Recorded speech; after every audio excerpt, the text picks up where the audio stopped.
Chapter 3, Second Chances. Sean kept reaching out and I kept ignoring his calls.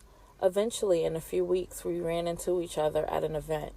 He came over and sat next to me. We were cordial. He flattered me by saying, "You look so amazing." I replied with a simple, "Thanks, Sean." I tried to get up to leave, but he pulled my arm as I turned to him. He looked deep in my eyes and said, "Look, what happened between us was weird, but I really care about you. Can we?" He paused, and I tried to use this as an attempt to escape.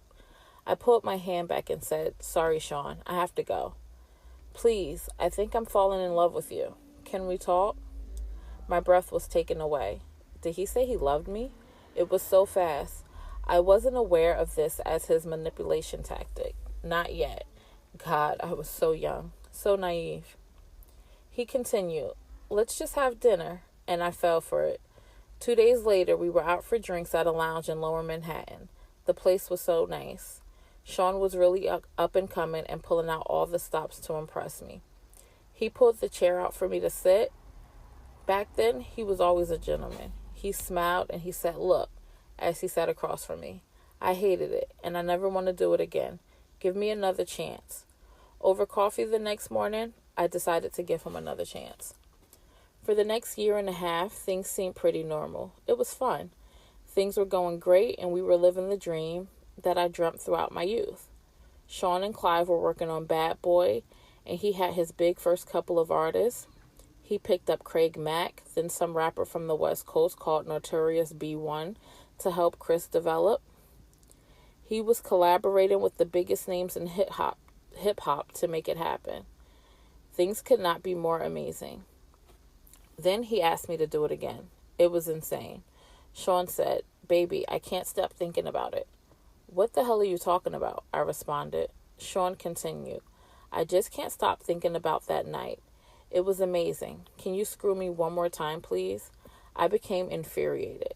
"Why don't you go to Clive? He is the one screwing you, isn't he?" Then Sean hit me.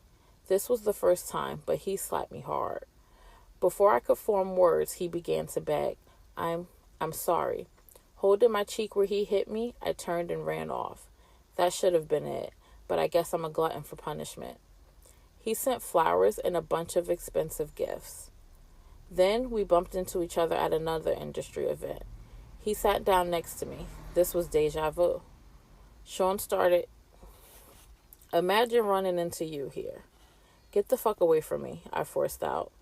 He became more serious and he said, "Look, baby, I'm sorry," but I just glared at him. "There is nothing you can ever say to me. Nothing."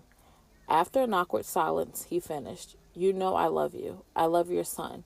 He's my son. I don't know how to fix this, but I'll do anything. I'm sorry." Shit, he can be so sweet. Here we go with that love thing.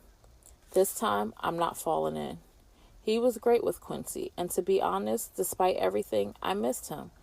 As he stood to walk away, I remember hearing myself saying, "Call me later." What the fuck is wrong with me?